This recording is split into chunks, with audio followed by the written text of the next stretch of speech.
আসসালামু আলাইকুম। সবাই কেমন আছেন? আশা করছি ভালো আছেন। আমিও মোটামুটি ভালো আছি। তাই চলে আসলাম ঢাকাতে একটু ঘোরার জন্য। তো শাহবাগে আসছি, দেখতে পাচ্ছেন মেট্রো রেল কি সুন্দর, উড়াল সেতু। মনে হচ্ছে আমরা কোথাও আসছি, বাংলাদেশের বাইরে আছি। তো অনেক সুন্দরই লাগতেছে জায়গাটা। মেট্রো রেলের যে স্পেসটা আর কি, এখান থেকে গাজীপুরের ট্রেন ছাড়া হয়। তো আমরা তো আর গাজীপুর যাচ্ছি না, আমরা রমনা পার্কে যাব, তাই নামছি সিঁড়ি দিয়ে। তো অনেক সুন্দরই লাগতেছে। মেট্রো রেল হওয়ার পরে এখানে আসা হয়নি, তো আজকে আসলাম। তো হাঁটতে হাঁটতে অলরেডি আমরা রমনা পার্কে ঢুকেই পড়লাম। তো রমনা পার্কে ঢুকছি, কিছু খেতে হবে অবশ্যই, তার জন্য খাবার অলরেডি সাথে নিয়ে নিছি। বাপজির হাতে খাবারের প্যাকেট।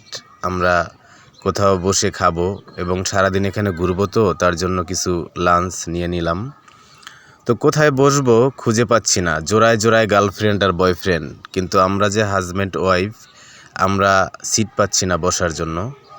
আর সব জায়গায় হচ্ছে জোড়ায় জোড়ায় বসা।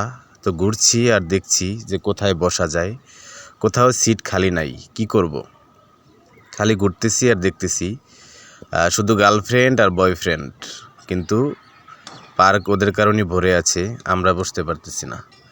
তো ঘুরতে ঘুরতে ঘুরতে ঘুরতে অনেক ক্লান্ত, অলরেডি খাবারও ঠান্ডা হয়ে যাচ্ছে। আমার মেয়ে আমাতুল্লাহ ইসলাম বলতেছে খালি খাবো খাবো, কিন্তু এক জায়গা তো বসে খেতে হবে।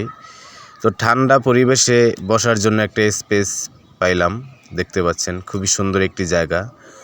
দীর্ঘ 1 ঘন্টা হাঁটাহাঁটির পরে একটি সিট পেলাম বসার জন্য। তো সাথে আছে কলা, রুটি, তারপরে হচ্ছে বার্গার, পানি, আছে কিছু হালকা পাতলা নাস্তা পানি নিয়ে নিছি, কারণ এই পার্কের ভিতরে তো দোকান নেই, দোকান সব বাহিরে। তাই আমরা হাঁটাহাঁটি ঘোরাঘুরি করব, কিছু তো খেতে হবে, পেটে তো অবশ্যই খিদা লাগবে, তার জন্য খাবার নিয়ে নিলাম। কিন্তু সবচেয়ে মজার ব্যাপার হচ্ছে এখানে কিছু পাখি আছে। এই পাখিগুলো একদম মানুষের কাছে আসে, তাদের সাথে মানে কথা বলে। তো চলে আসলাম সেই ভাইরাল ব্রিজের কাছে, কাঠের ব্রিজ। এই ব্রিজটা এতই ভাইরাল যে ফেসবুক ইউটিউবে ঢুকলেই এই ব্রিজটা দেখা যায়। তো এখানে আসলাম, খাবার দাবার শেষ, ঘোরাঘুরি শেষ, লাস্ট পর্যায়ে এখানে আসলাম। একটু পরে যাব হচ্ছে আর একটা পার্ক আছে ওখানে। তো আমার মেয়ে খুবই মজা করতেছে এখানে আইসা, যেহেতু এত সুন্দর একটা ব্রিজ। আসলে রমনা পার্কে 2009-10-এ অনেক আড্ডা মারছি, ঘুরছি বন্ধুবান্ধবের সাথে, অনেক এখানে আসা হইতো। তো এখন অবশ্য আসা হয় না, তো এখন পরিবার নিয়ে আসলাম আর কি।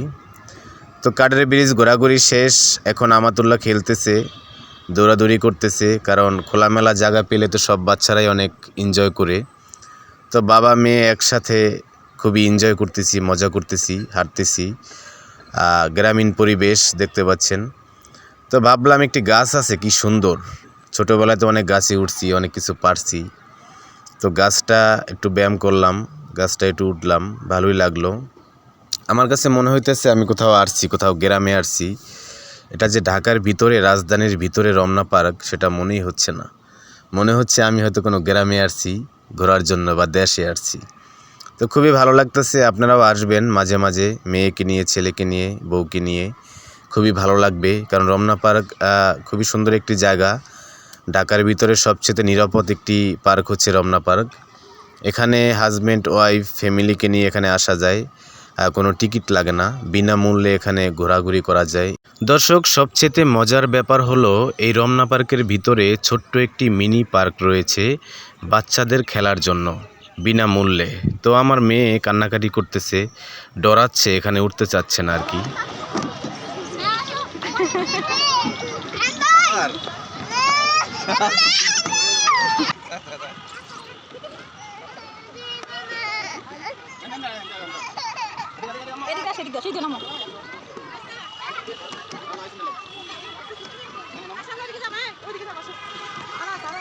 দর্শক, দেখতেই পাচ্ছেন আমাতুল্লাহ ইসলাম কান্না করতেছে, যেহেতু কখনো এখানে উঠে নাই তাই ডরাচ্ছে। তো সারাদিন অনেক ঘোরাঘুরি করলাম, খুব ভালোই লাগলো। তো ভিডিওটা এখানেই শেষ করছি, দেখা হবে আগামী কোনো ভিডিওতে। সেই পর্যন্ত ভালো থাকুন, সুস্থ থাকুন। আল্লাহ হাফেজ।